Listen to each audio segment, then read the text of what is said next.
He survived the Holocaust.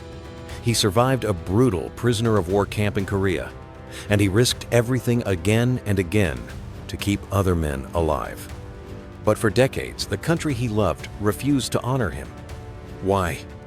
This is the story of Tibor Rubin, the only Holocaust survivor ever awarded America's highest military decoration, the Medal of Honor. Tibor Rubin was born in 1929 in a small town in Hungary. He was the youngest of 6 children, with 3 brothers and 3 sisters. His father Ferenc had fought in World War I, and his mother Rosa raised the family in a tight-knit Jewish community. By the early 1940s, life was becoming increasingly perilous. Hungary had allied itself with Nazi Germany, and Jewish families were targets. In 1944, Tibor's older brother, Miklos, was forced into labor by Hungarian authorities. Another brother, Emery, tried to escape conscription but was captured and sent to a labor camp. Before long, he ended up in the Mauthausen concentration camp, one of the most notorious killing sites in Europe. At just 14 years old, Tibor's father begged him to flee. He set out alone with a group of Polish men, hoping to cross into neutral Switzerland. But 2 weeks later, near the Italian border, Tibor was captured by German troops. They sent him straight to Mauthausen. Imagine this: a teenage boy, alone, starving, surrounded by death. Yet somehow, he found a way to survive.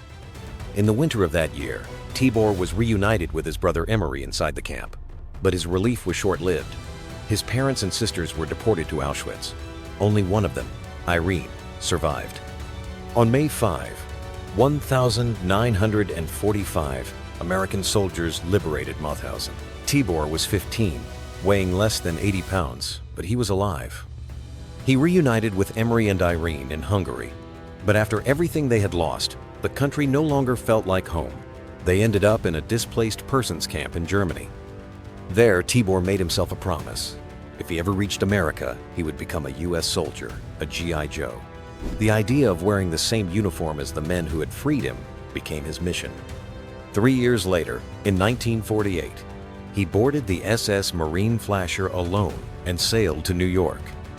He was finally safe, but he knew safety wasn't enough. He still had a promise to keep. At first, the Army rejected him. His English wasn't good enough to pass the entry exam. But Tibor didn't give up. In 1949, he tried again. With help from sympathetic test takers who whispered translations, he managed to pass. He was officially a U.S. Army private. Just a year later, the Korean War erupted. Most Americans were unaware of this distant conflict. But for Tibor, fighting tyranny was personal. The 38th parallel split Korea into North and South. In June 1950, North Korean troops invaded, and American forces were sent to push them back. Tibor served in the 8th Cavalry Regiment of the 1st Cavalry Division. But even in uniform, he couldn't escape prejudice. His sergeant, by all accounts, despised him. Soldiers described the man as a vicious anti-Semite, determined to humiliate and endanger Tibor at every opportunity. Time after time, Tibor was ordered into the most dangerous positions. During one mission, he was left to hold a strategic hill alone. For 24 hours straight, he fought off wave after wave of North Korean soldiers. When reinforcements finally arrived, the hill was littered with enemy casualties, but Tibor was still standing. Several officers recommended him for the Medal of Honor, but his sergeant refused to file the paperwork. By the fall of 1950, Tibor's unit had been decimated. Many were killed, others captured. Tibor himself was wounded and eventually taken prisoner. But unlike other POWs, Tibor knew what it meant to survive a camp. He had done it before. While some prisoners gave up hope, Tibor resolved to fight for life his own and everyone else's person. Night after night, he snuck out of the camp under the cover of darkness. He raided enemy supply depots, stealing sacks of food and supplies. He knew the risk. If caught, he'd be shot on sight. But he believed doing nothing was a death sentence anyway. His fellow POWs later said he was the reason they survived. One soldier, close to dying, told Tibor he couldn't go on. Tibor made a deal. If the man promised not to give up, Tibor would give him medicine. 3 times a day, Tibor handed him what he claimed were miracle pills. In reality, they were goat droppings shaped into pellets. But the mind is powerful. The man believed. He survived. When his captors learned Tibor was born in Hungary, a now communist country, they offered to repatriate him. He could go home. Tibor refused. He was an American soldier, even if he wasn't a citizen yet.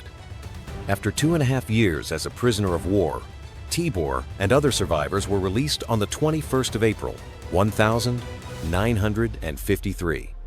He was just 24 years old. But he had spent nearly 4 years of his young life in captivity. His resilience didn't just save him, it kept over 40 men alive. In November of that same year, Tibor Rubin became an American citizen at last. He moved to California, where he worked in his brother's liquor store in Los Angeles. A decade later, he married. He had 2 children.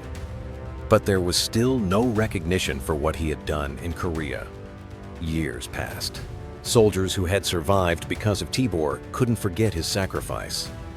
In the 1980s, they began writing letters to Congress, describing what Tibor had endured and how he had saved them. The evidence was overwhelming, but bureaucracy moved slowly. Finally, in 2002, Congress passed the National Defense Authorization Act, requiring the military to review the records of Jewish and Hispanic soldiers whose awards might have been denied because of discrimination. Tibor's story was among them.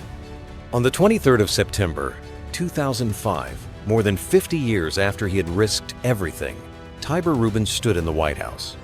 President George W. Bush draped the Medal of Honor around his neck. He was 76 years old. In interviews, Tibor reflected on what the award might have meant if he'd received it as a young man. But he was proud of what it represented, not just for himself, but for every Jewish soldier who had faced prejudice. Tibor Rubin died in 2015 at the age of 86. He remains the only Holocaust survivor to receive the Medal of Honor. His story is a reminder that courage can outlast hate, that honor delayed is still honor earned, and that even in the darkest places, one determined person can save countless lives. If you found inspiration in Tibor's story, subscribe for more stories of resilience and courage. And don't forget to like this video to help share his legacy with others.